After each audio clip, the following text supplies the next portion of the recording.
Welcome back to How to Become a Freelancer in 30 Days. This is Anthony Chatfield. And today, day 29, the penultimate day in the program, I want to talk about evaluating performance for the first 30 days and what you're going to do next with what you did. So for today's goals, I want to talk about taking some time to evaluate how you performed and what you can learn from that. Establishing a regular reporting schedule so that you're reviewing your efforts often. And then looking at positive results to see if you were successful and made enough money. Basically, we're going to look back over the month, see what worked well, see what didn't, see what we can change, and then put into place a system so that you're doing this kind of reflection regularly. So, income and other factors. Most people measure their success with a business on income alone, but keep in mind, it's not everything. First off, it's never instant.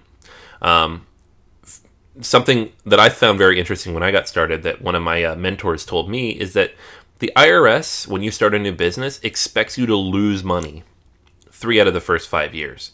If you report a loss the first year of your business, they're not going to audit you. They're not going to audit you the next year. They're not going to audit you the next year. At a certain point, they expect you to start profiting or to shut down. But most businesses lose money for years before they start making anything. And there's a reason for that. It's because it takes time and money to make it work. The cool thing about freelancing is that the amount of time it takes to make it work is much shorter. You can start generating true revenue and making money and replacing your income in as little as a month or two. The 30-day timeline for this program is very realistic if you happen to land a couple projects. If you haven't yet, though, don't be discouraged because there's a lot of other things that you have done. Ask yourself if you're improving. That's what really matters. At the same time, if you have a day job, start looking at, is it suffering in any way? Are you falling behind? You don't want to hurt the income you already have that's steady, just working towards something that doesn't exist yet. This is the hard balancing act to make. So you're spending a little bit of time on it at the end of the day and on the weekend, treating it like a hobby almost. But it is a business, and if you don't think about it that way, it's not going to succeed long term. So you need to balance everything out and make sure you have enough time and resources to invest. But at the same time, don't focus only on income. Focus on all the positive you are getting out of it. Do you have a website up? Do you have a profile up? Have you landed any projects? Do you have any feedback yet? Have you worked on any passive income sources? All these things are positive steps moving forward.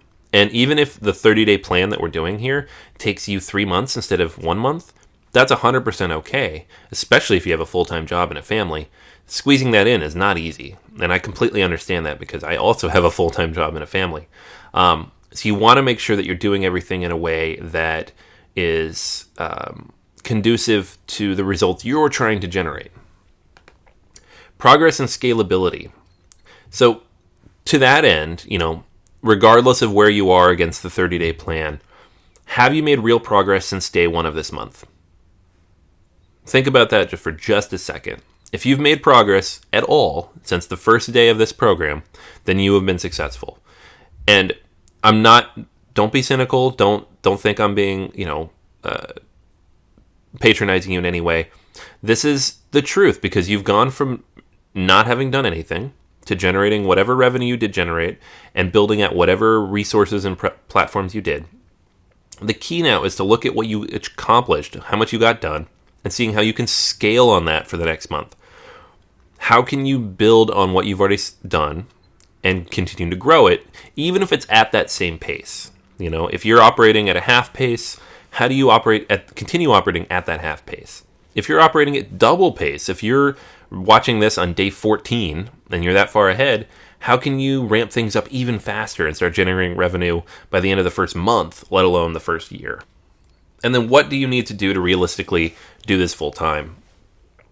If based on your progress and how you think it'll scale over the next couple months, what are you going to need resource-wise, time-wise, investment-wise to turn this into a full-time job? Only you are going to know that based on your current situation. Start thinking about it. Start evaluating it. Start asking people in your life what they think. This is the key. This is where you're going to find the most success, is when you start thinking and really writing down what the next steps are going to be. Key metrics I want you to think about. Income. I know I said it's not the most important thing, but it's the first thing on your mind, so let's put it at the top of the list. The number of jobs performed. This is very important because it helps build out your profile and your portfolio. The leads gathered, because even if you haven't gotten a lot of projects, if you've gathered 10, 20, 30 leads, those might turn into projects down the line. Content created. What have you built that you can now show people? Whether it was paid or not, whether maybe you did it in your spare time, maybe you launched a blog in week 2 and you now have 10 blog posts up because you had the time to do it. That's a huge asset. That's something you can continue to work with. And then connections formed. Who have you met? Who have you talked to? How many relationships have you built? This is important. Now, finally, taking all this information, I want you to start thinking about how to review it on a regular basis. And I'll just tell you how I review my information regularly. Every morning I get up and I write in my journal for 15 minutes. And in that journal, I just kind of write about where I'm at, what my thoughts are for the day. And then I copy and paste actually from the week before, my week's goals. So I have 3 goals for the week, and then the day's goals. And the day's goals are broken down. On weekdays, I'll have 6 business goals and 2 personal goals. And on the weekend, I'll flip that and have 6 personal goals and 2 business goals. And I found that number 8, and I didn't make this up. Unfortunately, I can't remember who recommended this to me. It was somebody online, but I did read this on another blog, that 8 is kind of that magic number where you can actually handle it. Some people will do less. 6 might be better for you. I know some people will keep their list down to only 3 items at a time. 8 is good for me. 6 and 2 works for me in terms of how my day is broken up. Those are the things I want to get done during that day.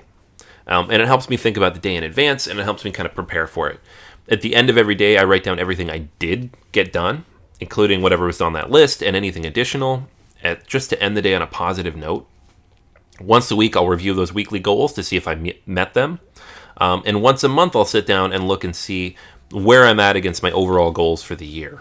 Am I moving towards them? Did I make progress? Did my website get more traffic? Did I make more money? All those things.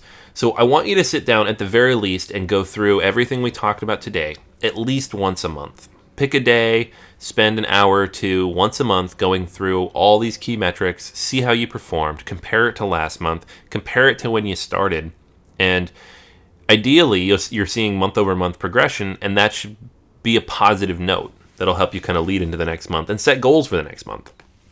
So today's actions: review everything we discussed and determine how successful your first month was. Compare to only your metrics. Don't worry about other people. Don't compare notes. Don't go out there and look at what other people are doing.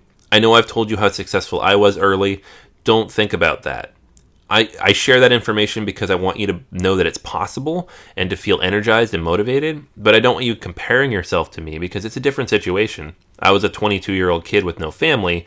I could get started much faster. It really depends on what situation you're in. And then determine the next steps for your business for tomorrow's planning.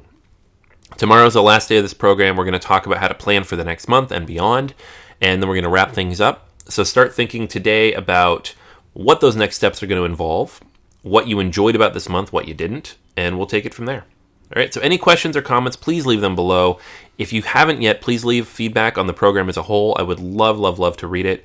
And I really appreciate you getting this far and sharing this journey with me, because I know this stuff can help you, and I'm really excited to see the results you get out of it. All right, that's everything for today. We'll be back tomorrow. Thank you so much.